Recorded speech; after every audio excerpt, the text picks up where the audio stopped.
Alhamdulillahirabbil alamin, segala puji milik Allah, Tuhan alam.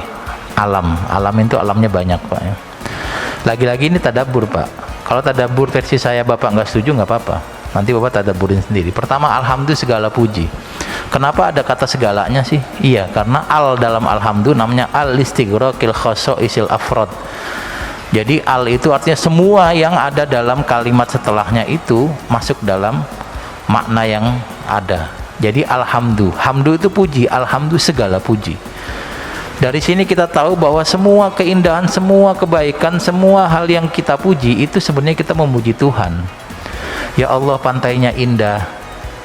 Itu kita memuji Allah yang telah menciptakan keindahan di pantai.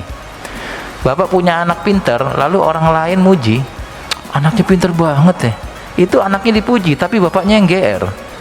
Tapi di waktu yang sama Allah juga mendapat pujian itu, karena Allah yang menciptakan anak itu atau menciptakan kepintarannya. Apapun itu, kalau kemudian ada kenikmatan apapun itu yang kita syukuri, Bapak memuji orang, memuji tempat, memuji apapun itu, kita tahu bahwa yang menciptakan semua itu adalah Allah. Maka pujian yang kita lakukan pada dasarnya, baik pujian itu langsung kepada Allah ataupun kepada makhluk, kita sedang memuji Allah yang menciptakan makhluk itu. Alhamdulillahirabbil alamin. Lalu ada Rabbi, pengatur alamin. Nah, saya termasuk, kalau makna yang populer alamin itu manusia semuanya termasuk jin. Tetapi kalau makna yang kembali ke bahasaan, alam itu adalah alam, Pak. Alamin itu berarti alamnya ada banyak. Maka Allah itu yang mengatur banyak alam. Saya berpikir alam apa saja. Pertama, alam azali. Sebelum kita lahir itu alam azali. Kalau Bapak lahir tahun 70, maka tahun 69 Bapak masih di alam azali. Itu yang ngatur alam azali siapa? Allah. Lalu Bapak lahir masuk alam dunia, ketemu saya di sini, ketemu Bapak Ibu dan yang lainnya, kita dalam dunia, Allah yang ngatur, Pak. Lalu kita mati, nggak tahu Bapak pengennya mati tahun berapa?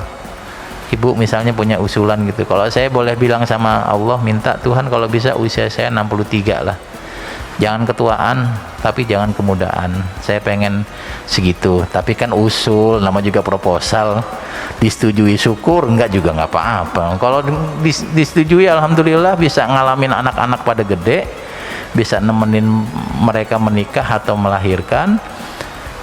Tapi kalau enggak juga nggak apa-apa, nanti Allah Maha Rahmat kok, nanti saya dijaga Tuhan di alam selanjutnya, keluarga saya dijaga oleh Tuhan di dunia ini. Itu alam dunia. Kalau Bapak kemudian meninggal, Ibu meninggal, saya meninggal, atau urutannya saya rubah ya, saya meninggal, Bapak meninggal, Ibu meninggal, atau dirubah lagi, saya meninggal, Ibu meninggal, Bapak pengen Ibu dulu atau Bapak dulu yang meninggal nih. Itu kalau kemudian kita meninggal, kita masuk alam barzah, alamnya berbeda dengan kita. Maka siapa yang mengatur alam barzah itu? Allah juga. Lalu hari kiamat datang, saya nggak tahu kenapa disebut hari, padahal saat itu matahari sudah tidak ada. Hari kiamat datang, kita dibangkitkan di akhirat. Siapa yang ngatur? Allah juga. Jadi kalau Bapak maknai Rabbil alamin, Tuhan alam semesta, boleh. Rabbil alamin, Tuhan manusia dan jin, boleh. Rabbil alamin, Tuhan segala alam yang kita tahu dan yang tidak tahu, boleh juga. Boleh doang, Pak. Apakah kemudian mana-mana yang benar? Namanya juga tadabbur, Pak. Otak saya mentoknya segitu.